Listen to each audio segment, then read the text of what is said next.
iglesia primitiva, la iglesia original, y hemos hablado de que ellos tenían como sus puntos de toque, enseñanza, y hablamos de cómo debemos manejar y cómo nos ayuda el Espíritu en entender y aplicar las escrituras sagradas.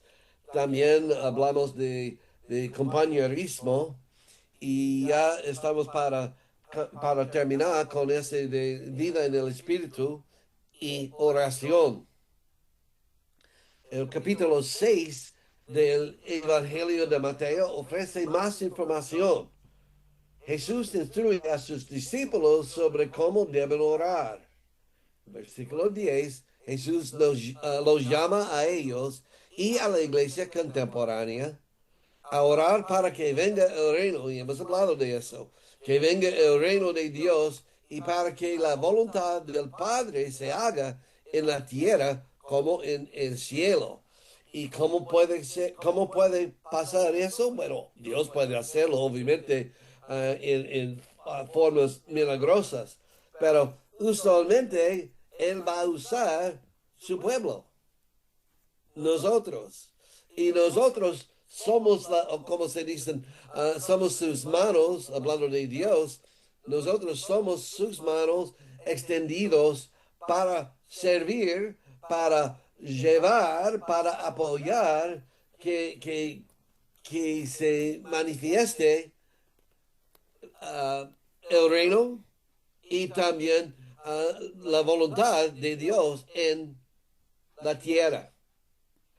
Nosotros somos el canal del Espíritu y a través de nosotros Dios puede extender su reino hacia el mundo en una manera aún más desarrollada cada día, con cada creyente, no solo con la iglesia corporal, pero con el pueblo de Dios, cada persona está en Dios, quien es creyente. Dios quiere que seamos nosotros extensiones de su reino, de su gloria, para que se manifieste este reino y esta gloria a los demás, a los vecinos, a los compañeros en trabajo, sea quien sea. Nosotros como creyentes tenemos el privilegio y el poder y la responsabilidad extender ese toque, ese reino de Dios en nuestro círculo de influencia, digo. Sin resistir los deseos personales de cada creyente, este llamado a orar por el avance del reino tiene un impacto global como misional. Algo interesante, uh, otra cosa que me gusta que pensemos. Cuando pastoreé, yo prediqué muchas veces en cuanto a oración, lo que significa, cómo podemos y cuáles son nuestras expectativas. Un día, bueno, predicando en la iglesia, yo dije, yo puse en las manos de cada persona una hojita más o menos de este tamaño, con 5 líneas, nada más, 5 rayas, diciendo, bueno, hermanos, escriben 5 nombres de personas quienes no son creyentes, que necesitan a Cristo en su círculo de influencia. Y de este día y adelante les pide que oraran para que Dios los salvaran. Bueno, en el culto del próximo domingo, ¿cuántos aquí tienen su lista con usted? Bueno, vamos a orar. Bueno, esta mañana, cuando está para almorzar, recuerda su lista. Antes de ir a la cama, recuerda su lista, pidiendo salvación para con los 5. Algunas cositas ocurrió por eso. Primeramente, ellos tenían una influencia, una inclinación hacia oración.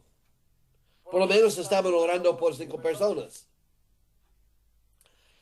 También ellas tenían ganas de ver Dios obrando. Obviamente porque responde a la oración.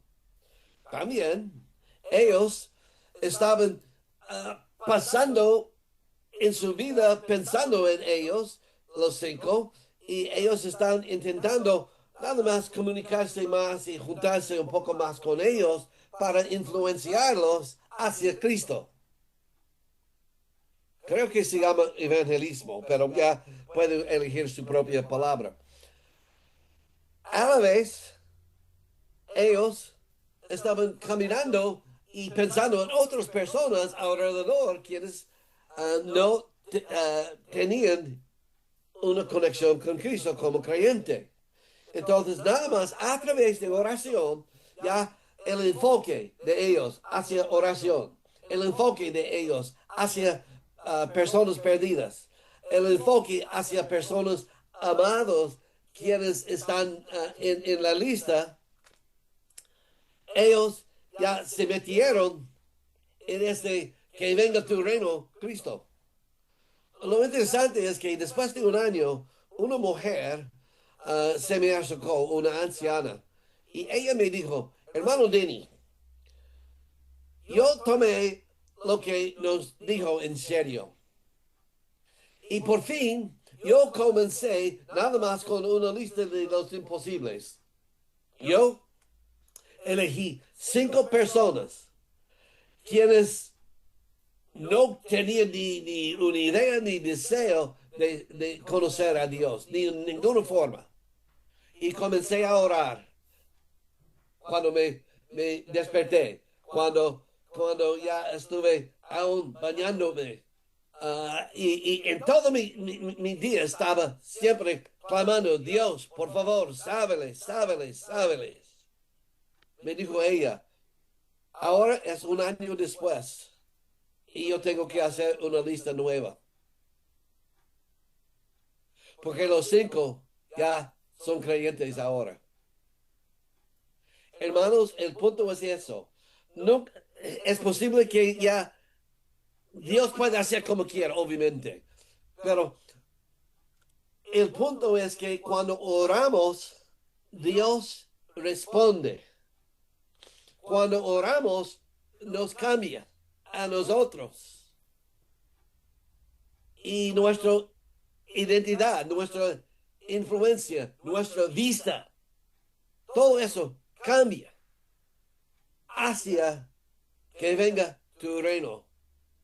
Y ya podemos usar oración para establecer este concepto de que la iglesia viva en oración.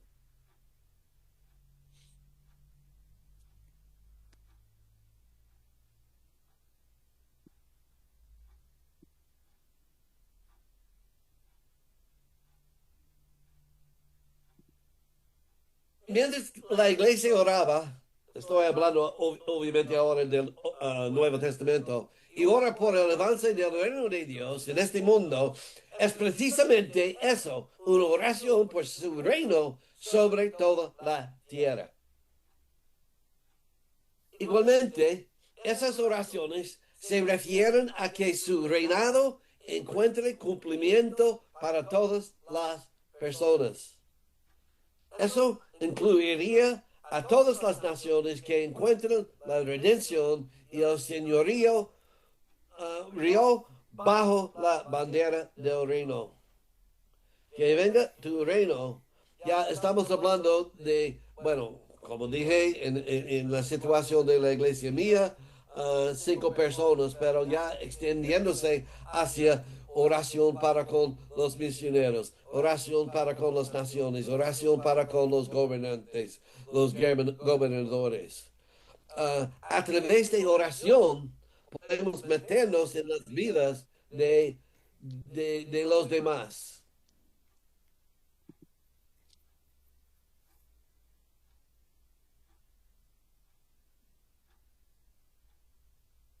los escritos de Lucas,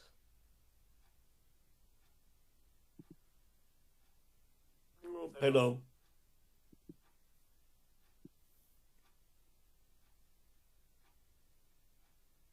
se me perdió algo. Uh, los escritos de Lucas demuestran aún más este énfasis en la oración.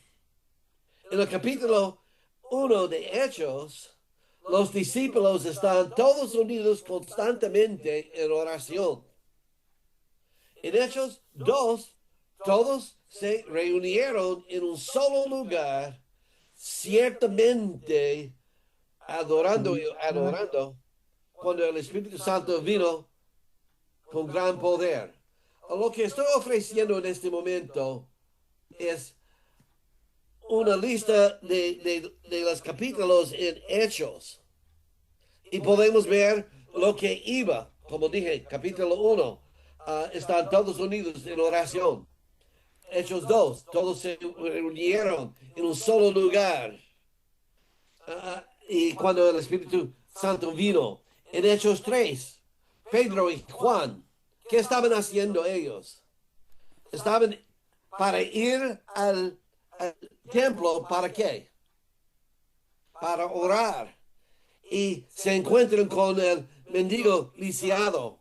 Y ese mendigo estaba diciendo, limosnas, por favor, limosnas. Y dijo Pedro, ¿qué? Plata ni oro tengo, pero lo que tengo es tuyo. En mis palabras estaba diciendo que, bueno, levántate porque estamos para ir al templo para orar. Acompáñanos, ven con nosotros. Es decir, que estaban en esa actitud de oración. Y esta actitud de oración los llevó hacia evangelismo. Hay una conexión directa entre oración y evangelismo, creo yo.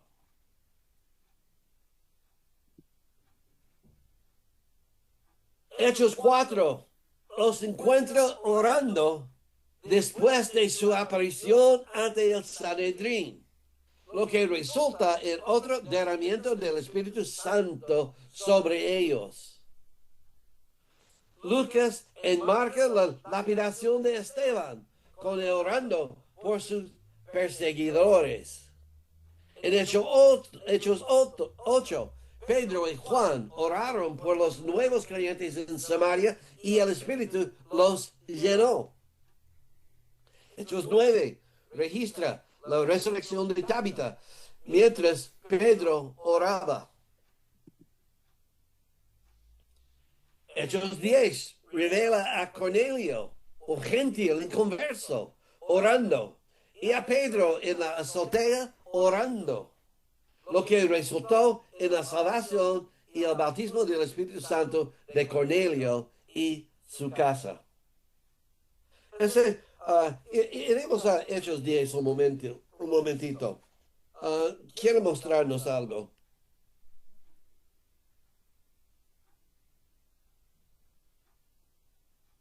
En Hechos 10, a ver si lo puedo encontrar. Uh,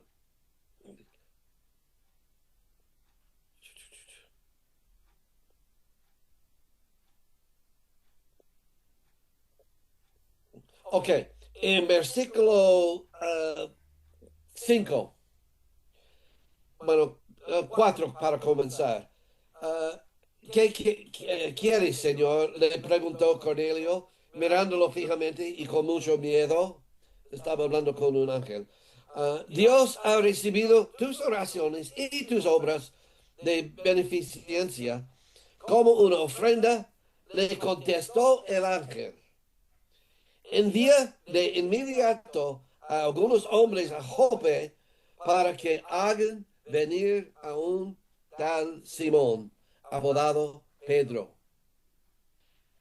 Mira, si yo fuera Dios, le habría dicho a Cornelio, mira, Cristo murió en la cruz y por eso ya puede ser salvo. Arrepiéntete y ya será salvo. Pero Dios, a través del ángel, dijo que hay que pasar, hay que enviarle a alguien, a Jope, para buscar a un hombre, para que el hombre venga y traer las buenas noticias. Hermanos, otra vez tenemos a través de la historia, tenemos el punto de que ese testificar, ese compartir del mensaje pertenece a nosotros, a los seguidores. Es nuestro privilegio, es nuestra responsabilidad, es nuestra oportunidad compartir. Y eso salió a través de Cornelio, un inconverso, orando, y Pedro, ya él tenía que sobrepasar sus prejuicios y sus problemas para que él estuviera listo para ir, para compartir con Cornelio. Todo salió a través de personas orando. Este caso en particular coloca la obra del Espíritu directamente en el mundial gentil como representante de todas las naciones que ahora se incluyen. En Hechos 12, la oración sobrenatural libera a Pedro de la prisión. En Hechos 13, los creyentes envían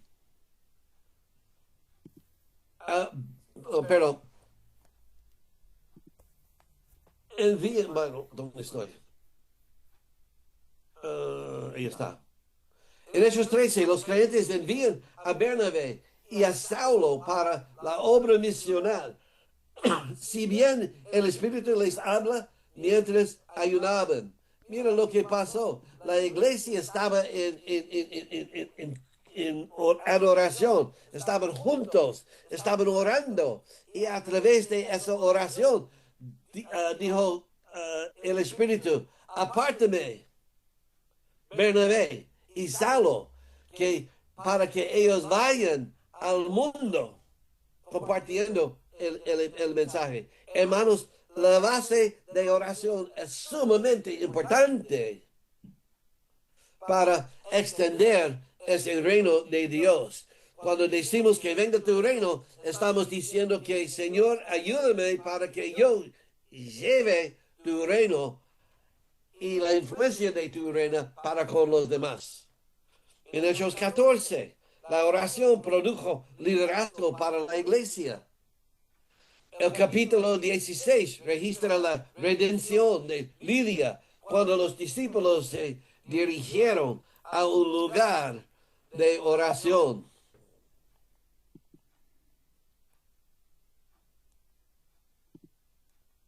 En este mismo capítulo, Pablo y Silas adoraron mientras estaban en la cárcel. Y sus cantos, formas de oración, si me permite describir alabanza y así, como una oración, hicieron que la cárcel cayera en el caos. Y el carcelero encuentra la redención. Hermanos, ¿cuándo fue la última vez cuando alguien se acercó diciendo que, ¿cómo puedo ser salvo? Pero es lo que ocurrió con Pedro y con Silas en el cárcel, sino porque ellos estaban respondiendo a Dios, diciendo que, oh, tú eres tan grande. No sé lo que dijeron, pero ya puedo imaginar, estaban diciendo que, Señor, aunque estoy sufriendo, ahí estás tú conmigo. Gracias porque ya estás conmigo, porque Cristo siempre dijo que siempre estaré contigo. Y ellos estaban alabando y justo a través de esta acción ya llegó el momento de ser salvo para el carcelero. Esta evidencia establece suficientemente que la oración llenó un lugar significativo en la vida y ministerio de la iglesia primitiva. Robeck dijo, una vez más, él enmarca la misión de la calle Azusa, colocando la oración como la pieza central que replica lo que experimentó la iglesia primitiva. En Azusa, aunque tenían el salón principal para predicar y alabar todavía, tenían otros salones de oración, uno para ser cerrado, otro para recibir el bautismo, otro para peticiones. Y ya había siempre en Azusa ese sentimiento, ese énfasis en oración. Hermanos, yo hablé ayer de la iglesia donde asistimos y donde los miércoles son cultos de oración. No sé cómo está con ustedes, pero yo sé que en muchas iglesias aquí en mi país, si el pastor dice que, bueno, el viernes vamos a pasar todo el tiempo orando, habrá menos de casi nadie asistiendo, porque es oración y quién quiere asistir. ¿Es igual en su país, mami hijo? La gente a ellos no les gusta asistir tiempos de oración por lo general. Sí, ¿no? Sí, ¿Qué hacemos? Yo creo que uno de los problemas es que es demasiado aburrido lo que hacemos. Es demasiado aburrido. ah, ¿Y dónde pertenece esta culpa si es aburrido? A mí. Bueno, paremos un momento. ¿Cómo podríamos mejorar tiempos de oración para que no sean tan aburridos? ¿Qué podríamos hacer? ¿O qué hacen ustedes para mantener un ritmo sin ser aburrido? ¿Alguien?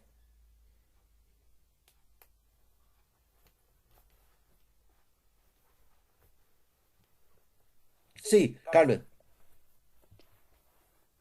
yo creo que la oración nunca va a ser aburrida, ¿no? Todos los Sí, pero el eventos. culto es. ¿Ah? El culto es, sí es. Según ellos. Según nosotros, los líderes, nunca es. Pero según ellos, Todo depende cómo se lleve. Porque, ahí está la pregunta mía. ¿Cómo? claro, el asunto es sabiendo que el Espíritu Santo siempre va a estar. A veces opacamos aquello y se convierte un culto en algo litúrgico nomás. Ujú. Pero cuando vemos la participación, la parte activa del Espíritu Santo, nada se torna aburrido. Todo lo contrario, se desea más. Sí, pero todavía la gente, si ellos experimentan lo que está diciendo, ellos van a asistir. Pero si no, ellos van a decir, "Oh, oh". Bueno, yo creo que, profesor, yo creo que en diferentes lugares se viven diferentes etapas, ¿no? Es Ujú. un proceso porque hemos visto en la historia, y en los eventos de avivamiento, la gente empezó quizás como algo aburrido, pero alguien se atrevió y ¿Qué dijo, pasó? ¿Qué pasó? dejamos que el Espíritu Santo tome el lugar preeminente en los cultos. Y hay respuestas a Y las hay respuesta. oraciones. Exacto, hay ¿Ok? respuesta. Entonces podemos ver el resultado. Creo, no sé, a mi parecer, no sé si yo estoy viviendo eso en nuestro medio, pero estamos en un tiempo donde la gente tiene mucha necesidad de Dios y va a los cultos porque tiene necesidad, aparte de ir por una necesidad física o material, va por una necesidad espiritual. Y yo creo que están cambiando los tiempos porque el mundo está en un caos y eso mismo hace que la gente tome la alternativa mejor de buscar de Dios. Y nosotros es lo que ofrecemos en la iglesia, en los cultos, ¿no? que la presencia del Espíritu Santo sea predominante. Y ahí, para mi gusto, para mi forma de verlo, cambia mucho el estilo del culto y no ser algo litúrgico o algo aburrido ¿Qué o hace algo... para cambiarlo? ¿Qué ¿Ah? hace usted? ¿Qué hace usted para cambiar este ambiente? Nos- Para, adelante. Nosotros de un tiempo ya hemos experimentado avivamientos muy fuertes en el medio donde yo pastoreo y cuando ha bajado la oración, ha bajado también toda esa efervescencia, ¿no? Pero últimamente, de aquí de 2 años atrás, hemos tenido tiempos donde comenzamos como 5 en la oración, tiempo de oración solamente 5. Hoy llevamos 60 hermanos que se han unido a la oración. ¿Por qué? Porque hay una necesidad y no estoy hablando de un culto en sí, sino que estoy hablando de ir a orar y oramos 2 hasta 3 horas. Entonces, ¿qué pasa? Que cuando la gente va al culto, ya va dispuesta, porque y es como contagioso, ¿no? Ujú. Sí, Eh, ahí está. todos los que van solamente a mirar se contagian con los que están en toda esa efervescencia en el espíritu. Excelente. Otra observación. Bueno, pastor, lo que usted dice es muy cierto, porque aquí también se ve, antes los cultos se hacían pues martes de estudio bíblico, jueves de oración y los domingos, ¿no? General. Pero con los años se ve que ya no, muchas congregaciones han cerrado incluso estos horarios porque no hay gente, los hermanos no quieren asistir, pero en otras actividades sí. Ahora, es difícil hacer orar al pueblo. Tiene que trabajar, por ejemplo, con testimonios. Yo lo que hago, aparte de tener la oración, un tiempo de alabanza, comenzamos con testimonios reales que han tenido su victoria, ¿no? A través de la oración. Y luego, pues, lo que hacemos es que los hermanos, cada uno, ore por la petición que ellos tienen. Y bueno, dejamos que los jóvenes por otra parte haga el Señor. Pero aún así, a veces la gente corre a la oración cuando tiene problemas o cuando hay enfermedad. En esos casos se ve a la gente accesible, pero así cuando te invita por lo general es muy difícil. Creo que el punto de oración es el poco difícil porque los hermanos no disponen su tiempo ni tampoco su voluntad. Realmente hay que orar bastante para que ellos empiecen. Aunque hemos hecho cursos como discipulados, que es la oración, todo eso, ¿no? Se hace continuamente para que el pueblo de Dios empiece poco a poco, ¿no? Pero siempre es así. Cuando se hace una reunión, no vienen todos, vienen ni siquiera tal vez un 10% de toda la membresía viene, especialmente las ancianas son las que más vienen al Sí, tiempo de típicamente oración, son ¿no? los ancianos, Sí, los ancianos son los que más más que todo, vienen. Sí, lastimosamente. sí, los jóvenes no. La Entonces, gente, permíteme interrumpir. Hermanos, estoy hablando a todos. ¿Cómo podemos atraer a los hombres, a los chicos, a asistir y participar? ¿Cómo? ¿Qué podemos hacer? bueno, yo pienso que tenemos que cambiar un poquito los horarios que tenemos y la forma como lo hacemos. ¿Cuál Y forma? quizás la forma ¿Cuál que se tipo de hace, forma? lo hacemos tanto como un culto, ¿no? Oración, alabanza, prédica y el tiempo de oración. Lo único que cambia es que se le da más tiempo a la oración, más tiempo en hora, ¿no? Se le da a la oración, eso es lo que cambiaría. Eso es lo que generalmente todos hacemos, creo yo. Ahora, para atraer a los jóvenes, no sé, tendríamos que tal vez poner una película, mostrarles el propósito de lo eficiente que es la oración. Está complicado, no es tan fácil, pastor. Quiero que tal vez a través de un video, a través de testimonios, Sí, podamos lograr eso. muy bien. Daisy, Buenos días, profesor. Tal vez no, algo que estamos aplicando también en la iglesia. Si tal vez no van a la iglesia, entonces nosotros lo que hemos hablado y también estamos haciendo es llevar a la iglesia a sus casas.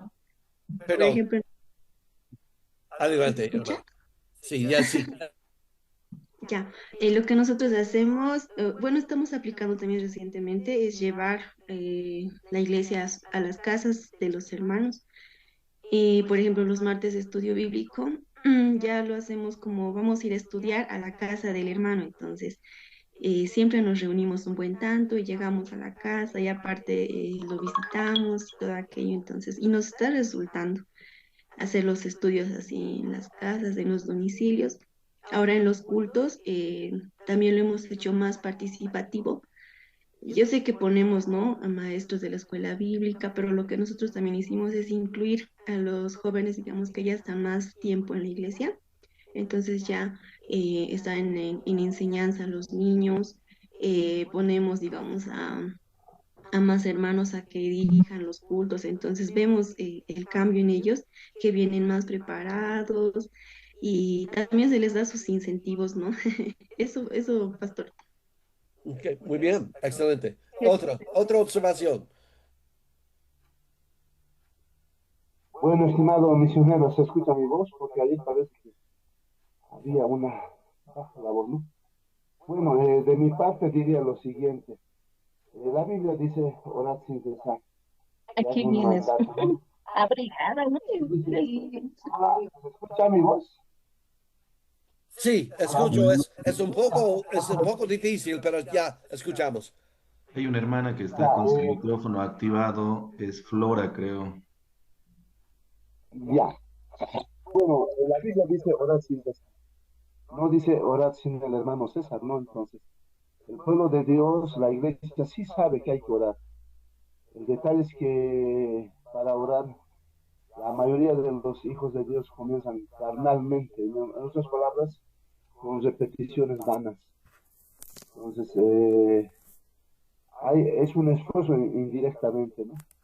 Entonces, nosotros como pastores o ministros, para hacer que el pueblo de Dios ore, tenemos que, no, ¿cómo no podemos llamar? Dinámicas o estrategias de oración, hasta que ellos entren a ese tiempo de oración, pero ya de verdad, ¿no? Van a comenzar carnemente, digamos, pero al final tienen que orar en el Espíritu.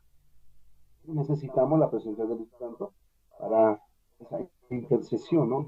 Porque el Espíritu Santo puede interceder por nosotros, con gemidos sin decirlo, dice la palabra. Entonces, generalmente lo que yo hago es lo siguiente.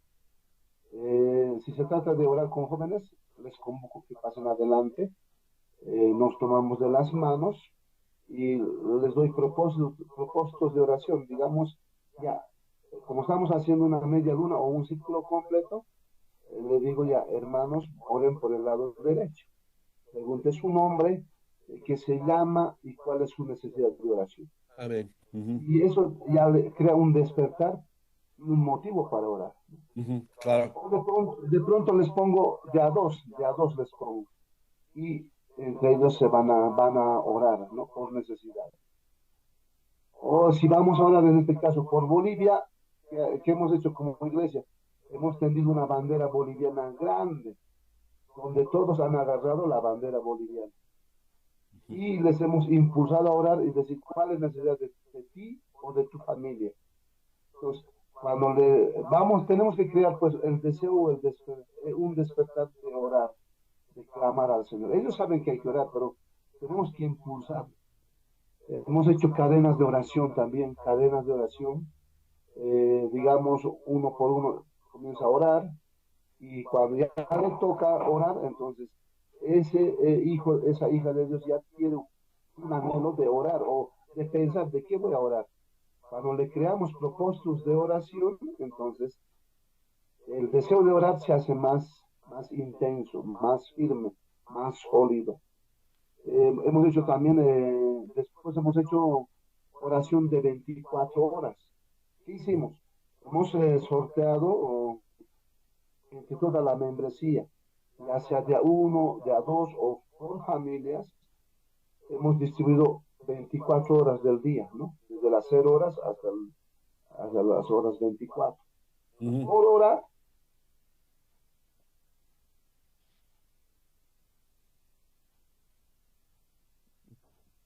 ya. Lo Ese siento, ambiente, salió por un momento, hermano. Sigue. ya, perdón. Decía que hemos creado ambientes de oración de 24 horas durante 3 días, una semana, hasta un mes. Y hemos hecho roles de oración. Entonces, cuando creamos ese ambiente, cuando les direccionamos, entonces los hijos de Dios comienzan a despertar y amar la oración. Hay un Ya, momento donde ellos van a tener ese encuentro personal y la guía del Espíritu Santo, donde les van a orar sin cansancio, sin parar, porque van a entrar en esa comunión personal íntima con el Espíritu. Bueno, esa era mi sugerencia. usted está ah, creando ambientes distintos, momento por momento, para, y obviamente el espíritu puede trabajar en cualquier momento, en cualquier situación, pero los seres humanos necesitamos cambios de vez en cuando para evitar ser aburrido. Hermano Efraín. Sí, buen día, profe.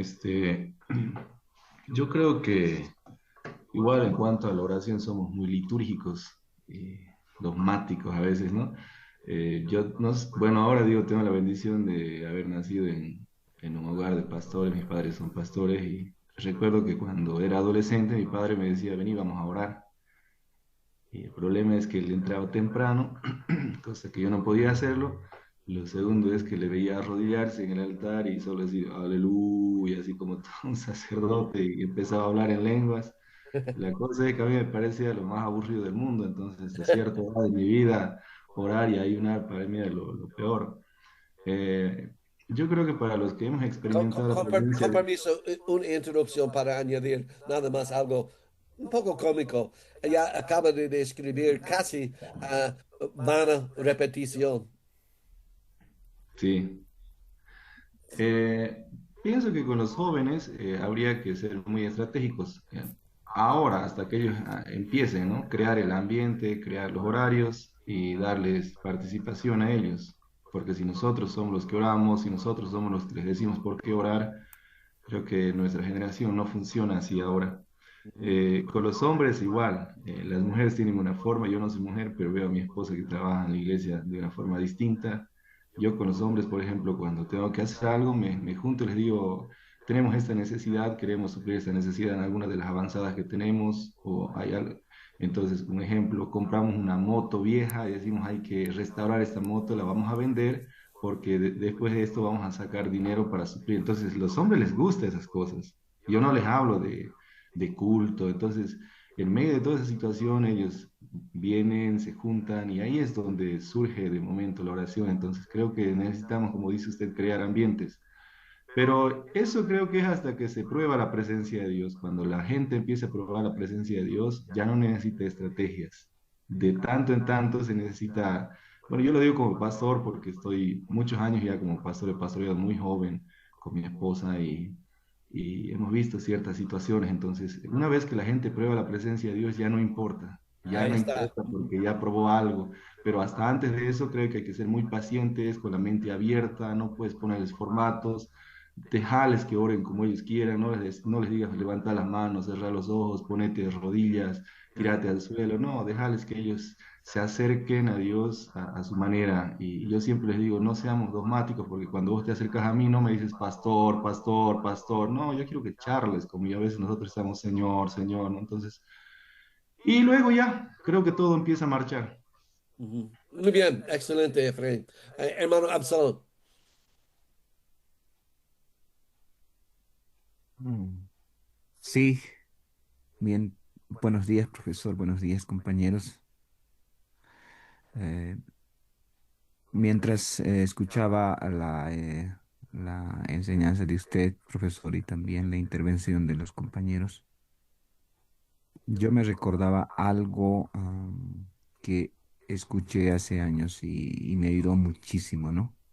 Para esto de la vida de oración que debemos tener.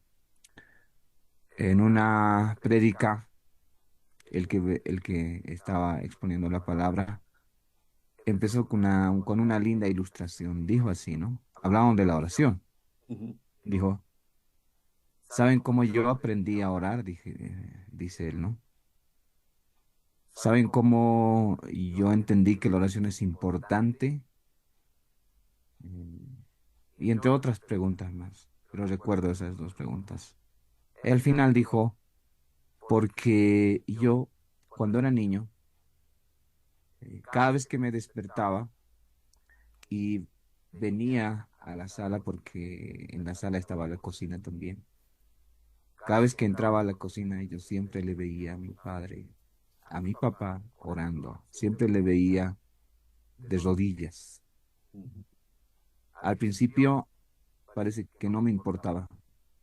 Al principio parece que para mí era algo que no tenía mucha importancia. Pero a medida que iba pasando los días, él dice, ¿no?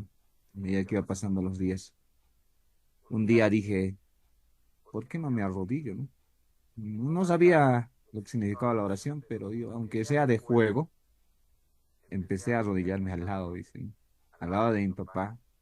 Y mi papá lo único que hizo es abrazarme y nada más. Ujú. Y, y así pasaron los días. Quizás no me arrodillé todos los días, pero de vez en cuando, hasta que cuando me di cuenta que ya estaba orando con mi padre. Y pasaron los días, los meses, los años. Y entendí que la oración no solamente es una necesidad, sino que la oración es un privilegio. Ujú. Y con el pasar del tiempo entendí que la oración es un deber, ¿no? Es un deber. Y digo esto, pastor y queridos compañeros, aparte de mencionar las formas, las maneras que nosotros podamos. Los ejemplos son sumamente importantes, los Sí, padres, exacto. aún Entonces, los ancianos y ancianos en la iglesia. Una anciana acercándose a una de las mujeres ah, con mucho menos edad, los jovencitos con sus bebés, abrazando solo por 2 segundos, 3 segundos, orando. Eso levanta la anticipación y la capacidad. ¿Cómo puedo yo orar? Nada más escuchando y imitando para comenzar. sí, sí, profe, yo quería hacer un poquito de énfasis en lo siguiente. Creo, decían hace rato también una de mis compañeras, que aquí en Bolivia lo que pasa es en todo lugar. Cuando hay comida, por ejemplo, cuando hay una fiesta, aniversario, la iglesia está llena, ¿no? Viene mucha gente, porque sabe que va a haber algo y que sabe que va a haber comida. Pero cuando son tiempos de oraciones, cuando son tiempos de ayuno, por ejemplo, la gente no viene mucho. Mm. Bueno, entre tantas otras preguntas que uno se hace como pastor, entendí que tal vez está faltando también modelar la vida de los hermanos, la vida de los jóvenes, la vida de los que asisten a la iglesia. Digo modelar porque así como ese niño vio a su padre orar y aprendió a orar, quizás en la iglesia no está viendo o no nos están viendo a los líderes orar, no Ujú. nos están viendo a los líderes modelar la vida de los asistentes. Y como alguien dice, ¿no? Si no hay nadie que modele o que les enseñe a orar, ¿cómo los demás van a aprender? Eso ha sido, creo, para mí una enseñanza. Y bueno, yo digo siempre en la iglesia, ¿no? Muy bien. Vamos a estar si va a ser oración, yo voy a estar primero orando. Si va a ser ayuno, yo voy a estar con mi esposa, con mi familia. Y con el pasar del tiempo, ellos han entendido también que la oración es importante y han aprendido a orar. Entonces, creo que será importante vernos a nosotros también en la iglesia como ejemplo, ver también nosotros que estemos modelando la vida de los creyentes, de los asistentes también en la iglesia. Entonces, será un llamado para nosotros también, ¿no? Para los líderes, para los pastores, a que siempre estemos orando o estar en primera fila, ¿no? Aparte Ujú. de los tiempos que produzcamos. Nada más eso quería compartir, profesor. Excelente. ¿Alguien más? Bueno, nada más que nosotros como los líderes tenemos la responsabilidad a apoyar usando la palabra de Absalón, modelar y, y ofrecer ejemplos. Ah, y nosotros somos los ejemplos. Y otra cosita para añadir, y ya iremos al próximo. Ah, si queremos añadir, podríamos llevar cosas ¿como qué? Como una lista de misioneros quienes apoyamos, o un proyecto, una hoja de un país con detalles, o los nombres de los profesores, de las maestras, los maestros en la escuela de los chicos de la iglesia y aún el alcalde o los líderes locales, el jefe del policía, nombres así, para que oremos en cuanto a las necesidades de ellos. También el periódico ya es nada más una lista de oraciones, ¿no? Y podemos llevar cosas así para elevar los conceptos de orar en vez de cerrarnos en este cúbico como no sé quién fue, quien dijo que ya, aleluya, aleluya, ya, para evitar eso y para extendernos, nada más ofrecer más oportunidad para orar. Si estamos orando para las profesoras, mejor dicho, las maestras, los maestros de los jovencitos en la iglesia, ya ellos van a entender que ya estamos orando por ellos, estamos orando por el liderazgo de la escuela y son conocidos por los niños y también por los padres. Entonces hay un interés más que algo espiritual, y no estoy minimizando eso, pero es un interés personal. Así podemos hacer el tiempo de oración más personal cuando ofrecemos más información diciendo que en este momento, hermanos, vamos a enfocarnos hacia tal. Y con la pantalla o con hoja, como nada más, algo oral. Ya, vamos a orar. Y hermanos, alguno o dos de ustedes serían tan amables orar levantando los nombres de ellos. Así estamos haciendo una conexión entre oración y gente fuera o dentro de la iglesia puede ser. Pero estamos haciendo una conexión humana para extender este concepto. Bueno, seguimos. Ahora estamos en el bautismo del Espíritu. El bautismo del Espíritu con la evidencia que lo acompaña se destaca como una consideración teológica importante.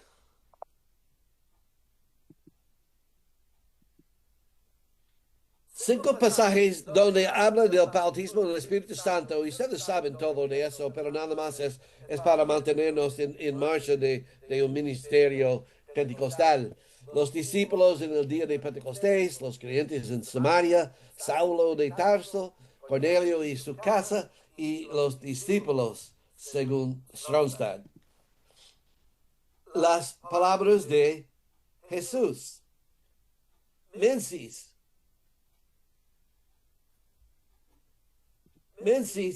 expande la discusión para incluir las propias palabras de Jesús en el Evangelio de Marcos, capítulo 16, versículo 17, como una certeza para la iglesia, a la iglesia primitiva y a la iglesia contemporánea, de que hablaran en nuevas lenguas.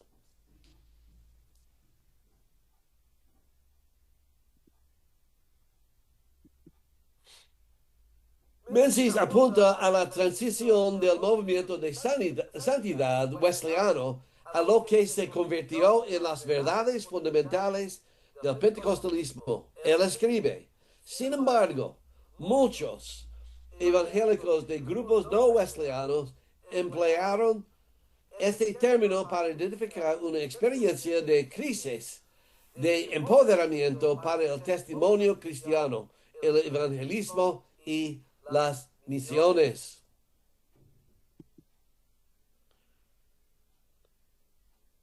Un hombre se llama A.J. Gordon y él comparando el bautista A.J. Gordon, dijo, el ministerio del Espíritu Santo, publicado en 1895, con la declaración de verdades fundamentales adoptados como la plataforma teológica de la Asamblea de Dios de 1916. Se nota un paralelismo sorprendente en prácticamente todos los aspectos, salvo uno. Es decir, que nuestras confesiones de fe, los 16 verdaderos de los otros, hay solo uno que es bastante distinguido en cuanto a lo que iba con Gordon, y es el fundador del seminario aquí en el noreste de los Estados Unidos, muy famoso, de Gordon Conwell se llama. El único entendimiento claramente diferente radica en el anexo del hablar en otras lenguas, el bautismo en el Espíritu Santo. Es la distinción. Gordon nos hizo esta conexión, pero los primeros pentecostales sí lo hicieron. Es precisamente aquí donde se distingue la identidad del movimiento pentecostal moderno.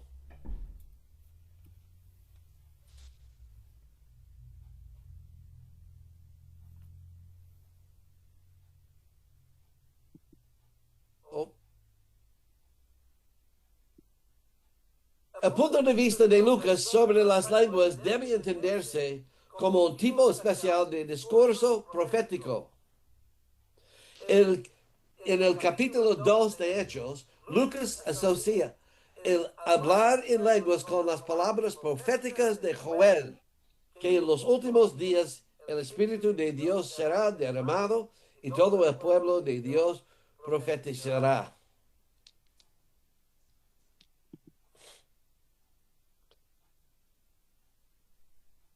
Es digno de mención que Pedro ajusta las palabras proféticas de Joel de tus hijos y tus hijas para incluir sobre todas las personas.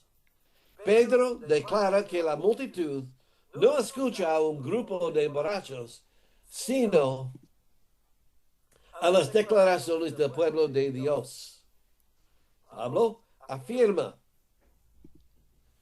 con la excepción de la referencia a la embriaguez, el mismo informe sobre los creyentes en Éfeso. Cuando Pablo les impuso las manos, el Espíritu Santo descendió sobre ellos, hablaron en lenguas y profetizaron. En la experiencia del capítulo 10 de Hechos de Pedro en la casa de Cornelio, el Espíritu había sido derramado incluso sobre los gentiles porque los oían hablar en lenguas. Otra vez, en una manera es un repaso de nuestra teología, lo que estoy ofreciendo. En el capítulo 8 de Hechos, Pedro y Juan van a Samaria después de que se dieron cuenta de que los nuevos creyentes habían aceptado la palabra allí. A su llegada, oraron por estos nuevos creyentes para que pudieran recibir el Espíritu Santo. Y Hechos 8, 15 y 16. Significativamente, Simón el hechicero reconoció que había tenido lugar un evento sobrenatural. El atrapado en el mundo de lo sobrenatural tenía un gran interés ser un participante activo en este momento. Algo estableció esta conciencia. Lo más probable es que los escuchó hablar proféticamente en lenguas. Lucas es consciente del papel significativo que estos fenómenos han jugado en el crecimiento de la iglesia primitiva y anticipa que estas actividades continuarán caracterizando el ministerio de la iglesia en estos últimos días. Spitler dice, las iglesias pentecostales clásicas sienten profundamente que Dios las ha puesto en el mundo para un tiempo como este y dar testimonio del bautismo en el Espíritu con consecuencia glasolaica es su razón de ser para todas las naciones. Nuestra existencia pentecostales pertenece a lo que acabamos de pasar. Es el bautismo, es la presencia con lenguas que predicamos y que creemos. Hermanos, ¿dónde estamos con la hora? Falta, profesor, Sí, ¿cuánto tiempo? eh, 20 minutos. Ok, muy bien. Yo seguiré y ya comenzaremos con la próxima presentación.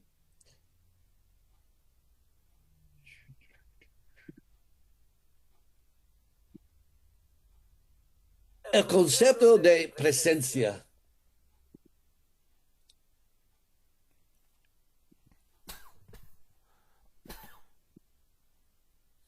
El concepto de presencia provoca el reconocimiento de una implicación experiencial, en este caso, entre lo humano y lo divino.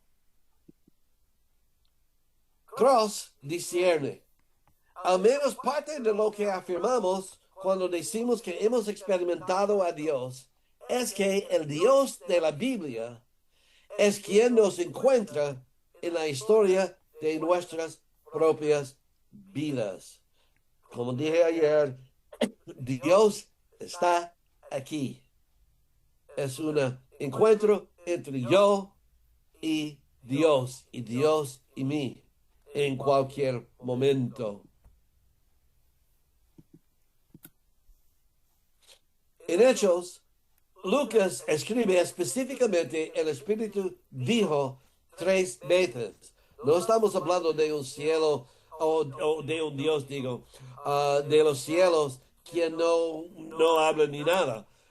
Lucas está diciendo que la persona, el Espíritu, dijo 3 veces. Felipe, el evangelista, el Espíritu dijo. Pedro, con respecto a Cornelio, que vaya. Pablo, en el contexto de no ir a Jerusalén, escuchó y siguió la voz del Espíritu. Además, Lucas identifica otras situaciones en las que el Señor dijo, por ejemplo, Hechos 9, Hechos 13 y Hechos 16.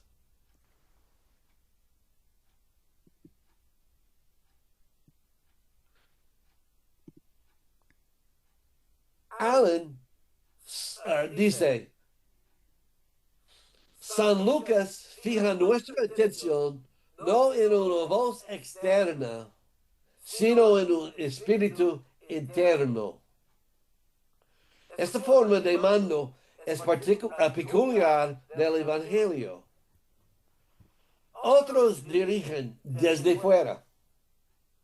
Cristo dirige dentro. Otros ordenan. Cristo inspira. Otros hablan palabras externas. Cristo da el espíritu que desea y lucha por lo que manda. Otros administran letra muerta. Cristo imparte vida. Estamos hablando de un concepto muy importante. Es que sí, podemos escuchar la voz desde afuera, sin duda. Podemos leer la Biblia y entender, pero todavía como pentecostales tenemos la convicción, sabemos que Dios nos puede hablar, nos puede dirigir. Y su manera de hacerlo es como acaba de describir Alan, que es es íntima, es como, usando mis palabras, es como hermanos, es como amigos aún. Cuando Cristo nos habla, no está para castigarnos, debe ir. No, Él está dándonos este prompt. Ya, váyase, váyase. Y así tenemos esta interacción tan íntima y tan dulce con Jesús, con el Espíritu, porque el Espíritu está hablando, pero ya más que todo, Él está en nosotros y nos está hablando en el formato interno en vez de solo, bueno, quiero saber lo que Dios quiere, bueno, yo voy a buscar a la Biblia. Bueno, se puede buscar a la Biblia, obviamente, pero todavía a la vez, como hablamos ayer, Dios habla y ya ese movimiento del Espíritu nos guía hacia lo que sea necesario según Él y sus entendimientos y sus ideas. Dios nos dirige. Esta es la forma del mandato en los escritos de San Lucas. No habla de hombres que, siendo lo que eran, se esforzaron por obedecer las últimas órdenes de un amado maestro, sino de hombres que, recibiendo un espíritu, fueron impulsados por ese espíritu a actuar de acuerdo con la naturaleza de ese espíritu. Yo voy a parar aquí nada más para conversar un momento. Es posible que han ustedes notado que en todo el libro de Hechos, cuando estaban haciendo el establecimiento de iglesias, cuando estaban viajando para predicar, para evangelizar, es interesante de mi punto de vista que ellos nunca hicieron una reflexión hacia Mateo 28.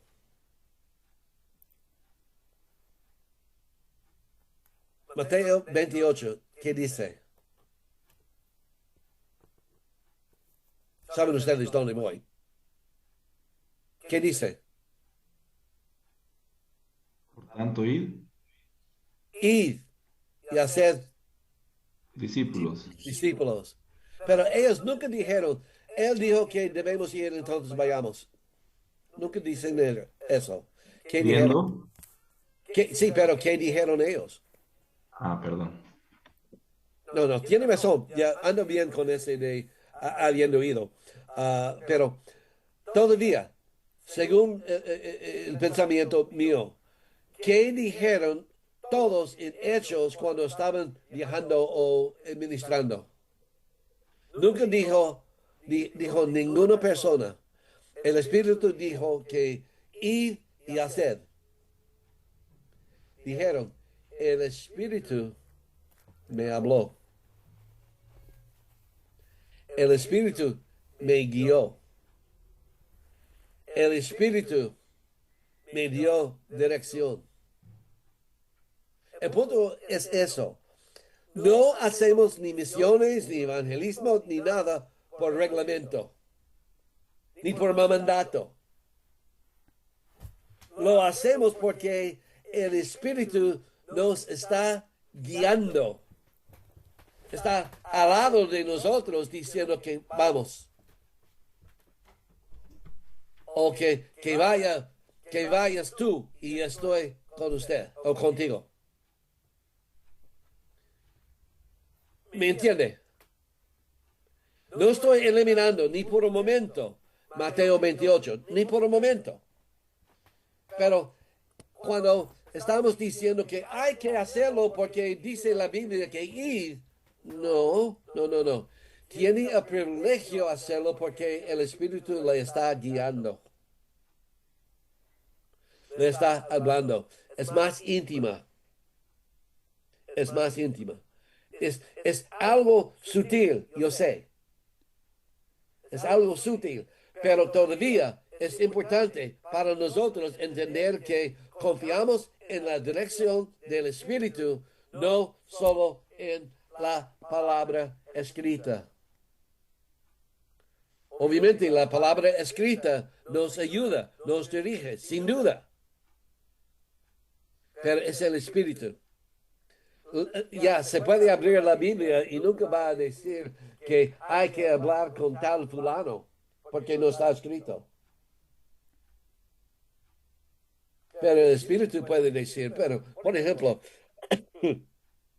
¿han escuchado de Smith Wigglesworth? Algunos han escuchado, los que están en la última clase conmigo, el otro clase que doy, ya han escuchado de Wigglesworth. Los demás puede ser que no. Es inglesa, o fue inglesa, ya está con el Señor. Y Wigglesworth trabajó como plomero. Su esposa se entregó al Señor primeramente y comenzó a predicar.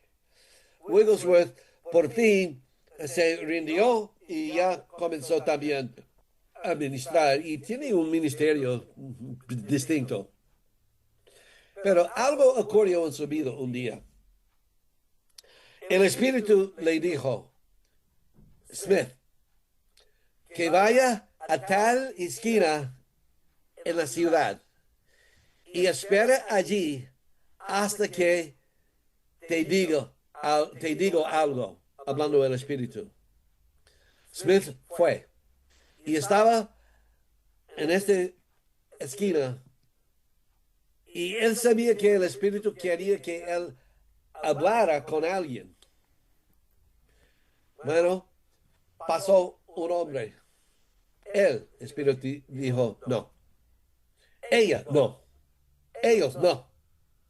Después de como 6 horas, él, esperando en esta esquina, el Espíritu le dijo, él. Y hubo un hombre con su carreta y caballo pasando por la esquina.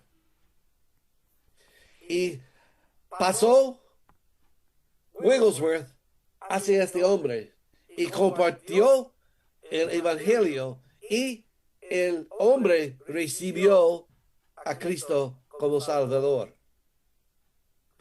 3 días después, su esposa, preguntándole a Wigglesworth, le preguntó, Smith, ¿estabas tú en tal esquina hablando con tal fulano? Dijo él, que sí. Smith, ¿sabes que hoy él murió? Nunca vamos a encontrar este tipo de experiencias sino leyendo. El Espíritu puede usar la palabra para llevar los conceptos, pero en esta dirección salió directamente del Espíritu. Y así estoy donde estoy en este momento. Dios nos dirige a través del Espíritu. Y el punto es que nosotros tenemos que afinarnos los oídos, las orejas, para escuchar. Tenemos que afinarnos, hacernos más con el toque del Señor, que seamos más disponibles hacia el Espíritu, más sencilla al Espíritu. Porque el Espíritu nos dirige. El Espíritu residente, morando. La vida del creyente pentecostal se basa en la confianza de que el Espíritu Santo habita, creando una experiencia interactiva íntima. Haciendo referencia a Hechos capítulo 2, versículo 39, la promesa es para ti y tus hijos, para todos los que están lejos, para todos los que el Señor nuestro Dios llamare.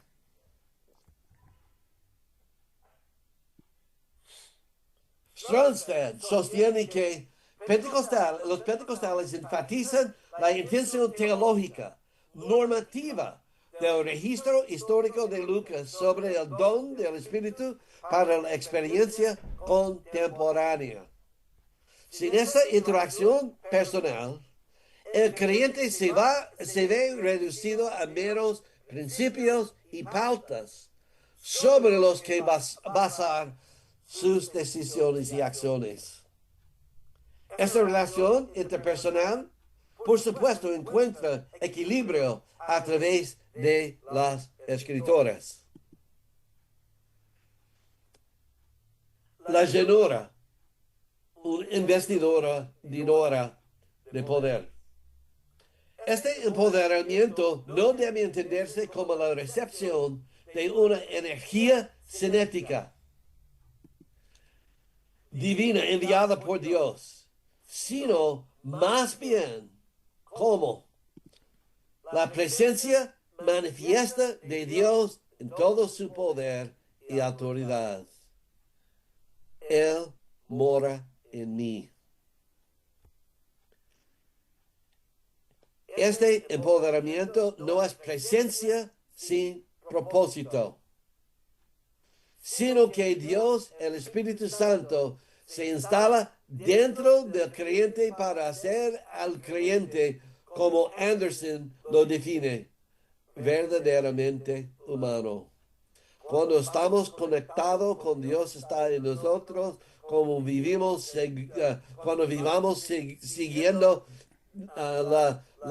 los impulsos y la dirección del Espíritu, somos lo más verdaderamente humano que sea posible. Es nuestra conexión directa con el Espíritu, Dios en mí y yo escondido en Dios.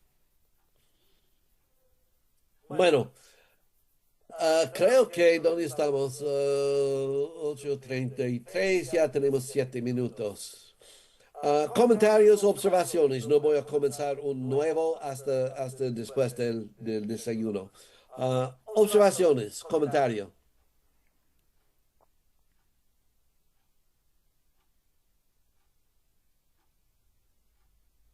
¿Nada? Perfecto. Bueno, entonces el espíritu de Denny está guiándonos a desayunar. Nos vemos justo, Ok, ok. justo, Gracias. justo después del desayuno.